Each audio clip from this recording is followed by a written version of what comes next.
খারাপ, এখান থেকে তোর চরিত্র ধ্বংস হওয়া শুরু হইল। গড়া শুরু হয়নি, ভাঙা শুরু হইল। ছবি দেবে, ও মহিলাদের ছবি দেবে। আরে কিছু ইসলামপন্থী, আজকালকার নতুন ভাষায় বলছি, বেদিনদের ভাষায়, ইসলামপন্থী প্রত্যেক মুসলিম, আমরা প্রত্যেকে ইসলামপন্থী, কিন্তু যারা একটু ইসলামিক ফেস রাখে, ইসলামিক ফিগার রাখে, ইসলামিক কথাবার্তা বলে বা নামাজ টামাজ পড়ে, এদেরকে ওই যারা বেদিন, যারা নাস্তিক, যারা সেকুলারিজমে বিশ্বাসী, তারা ইসলামপন্থী বলছে। এরাও যদি মহিলার ছবি দেয়, আর মহিলার ছবি দেওয়ার পরে পর্দা করবেন, তাহলে এ দিয়ে কোথায় গড়লো? ধ্বংস করলো, চরিত্র ধ্বংস করলো। মহিলার ছবি দেখবে, নিশ্চয়ই এতে অন্তরও খারাপ হবে, অন্তরে শয়তান জায়গা বানাবার চেষ্টা করবে, চোখ খারাপ হবে, কথাবার্তা খারাপ হবে, ইত্যাদি ইত্যাদি। কিছু এরকম উদাহরণ দিলাম যে তাহলে এটা নেকি না গুনাহ, আপনি ওখানেই নিজেই বিচার বিবেচনা করতে পারবেন। আর নবী করিম সাল্লাল্লাহু আলাইহি ওয়াসাল্লাম বলেন, ইসমু মা হাকা ফি সাদরিকা ওয়া কারিহতা আন ইয়াত্তালিয়া নাসু আলাইহি। আর গুনহার কাজ বা কথা ওই সবগুলি যেটা দেখতে গিয়ে, খুলতে গিয়ে, ইন্টারনেট খুলছেন, ফেসবুক খুলছেন, আর ওই সময় আপনাকে অন্তরে কি লাগছে? খটকা লাগছে। অন্তরে যেন একজন মুসলিমের নক করছে, বিবেকে বাধা দিচ্ছে যে এটা খুলবো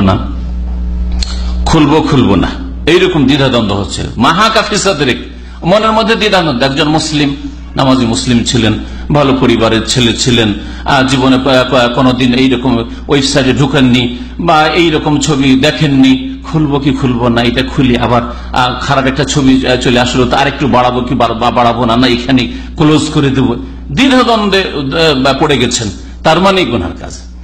আর আরেকটা লক্ষণ গুনাহ হচ্ছে ওয়াকারিহতা আইয়াত্তালি আলাইহিন নাস, আর সেই সময় আপনি পছন্দ করেন না যখন গুনায় ঢুকতে যাচ্ছেন, গুনার সাইটগুলো ভিজিট করতে যাচ্ছেন, গুনার জিনিসটা দেখতে যাচ্ছেন, তখন পছন্দ করেন না যে কেউ দেখুক।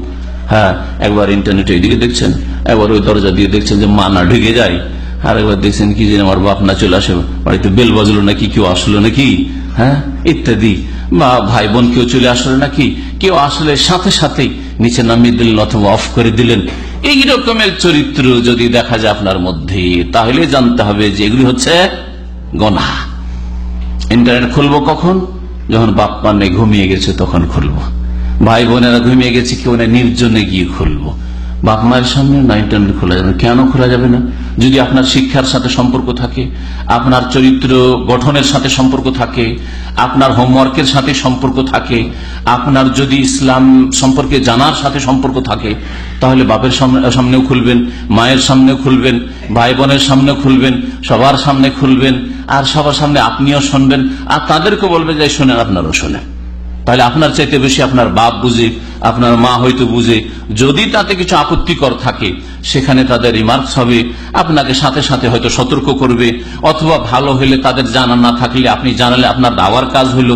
আপনি বাপ মাকেও দাওয়াত দিলেন, সবচেয়ে বেশি নিকটবর্তী মানুষ আপনার স্ত্রী, ছেলে মেয়ে এবং বাপ মা, তাদেরকে আপনি দাওয়াত দিলেন।